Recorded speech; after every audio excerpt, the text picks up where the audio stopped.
ان میں مسالک ہیں سب قرآن مسالک مطلب وہاں جن بھی بریلوی ہوں گے یا دیوبندی ہوں گے. یہ تو آیت ہے قرآن منا صالحون منا دون ذالک کنا ترائی کا عقیدہ دا ہمارے مسالک ہیں نیکوکار ہیں ورنہ من المسلمون من القاسطون کچھ ظالم ہیں کچھ مسلم ہیں کچھ کافر ہیں.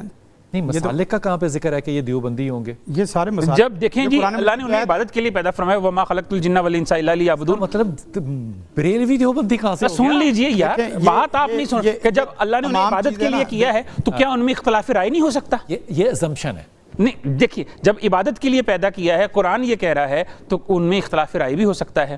ان کا بھی کوئی الگ لیول کا امام احمد رضا ہوگا, ان کا بھی ایک الگ لیول کا جو ہے وہ جو ہے نہیں یہ چیزیں ابن تیمیہ ہو سکتا ہے. اس کا مسئلہ نہیں ہے. ابن تیمیہ بھی باقی چیزیں نہیں. ابن تیمیہ دنیا میں ایک ہی ہے. ان کا میں ان کی بات کی ہے میں نے, ٹھیک ہے.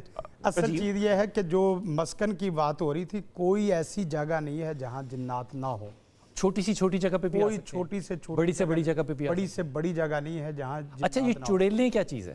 تو اب نیکوکار مسجد میں مساجد میں ہوتے ہیں, اچھے مدارس میں ہوتے ہیں, اور قرآن جو مسجدوں میں جن ہوتے ہیں, مسجدوں میں جنات, مسجد جن, ہر مسجد تقریباً جنوں سے بھری ہوئی ہے, تقریباً نمازیوں سے کم جنوں سے زیادہ جنات بھی ہیں. اب یہی تو مزے کی بات ہے جو سمجھنے والی ہے. اچھا یا معشر الجن والانس الم یاتکم رسول منکم, ہمیشہ تعلیم کا تعلق انسانوں کی طرف سے ہوتا ہے. رسول انسان اور جنات دونوں کی طرف مبعوث ہیں, اور ہماری مساجد میں جو تعلیمات ہو رہی ہے وہاں باقاعدہ یہ بیٹھ کے تعلیمات لے رہے ہیں. آپ نے دیکھے ہیں؟ یہی تو بات کر رہا ہوں. نہیں یہ تو مشاہدہ رجسٹر پر ہیں. دیکھیں آپ کو کیسے پتا چلا؟ دیکھیں یہ تو قرآن مجید کی آیت بھی میں نے آپ کے سامنے پڑھی, اور یا معشر الجن والانس. اس سے یہ نتیجہ کیسے عکس ہو جاتا ہے؟ دیکھیں نتیجہ تو واضح ہے, بدیہی چیز سے واضح نتیجہ. ایک شخص جو ہے اب سورج ہوگا دھوپ نہیں ہوگی, جو ہے وہ پڑھنے آتے ہیں, جیسے رسول پاک صلی اللہ علیہ وسلم کے پاس رسول کائنات کی تعلیم آتے تھے. اب ایک بات کنفرم ہوگی نا کہ جن کو تعلیم دی جا سکتی ہے, اور ایک صاحب جو ہے وہ اپنے ملک میں یہ بھی تو کہہ سکتے ہیں نا کہ میں جنوں کو تعلیم دیتا ہوں.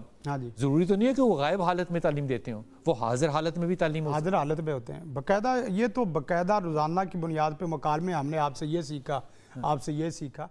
زندگی شعور سے, الحکمہ انٹرنیشنل.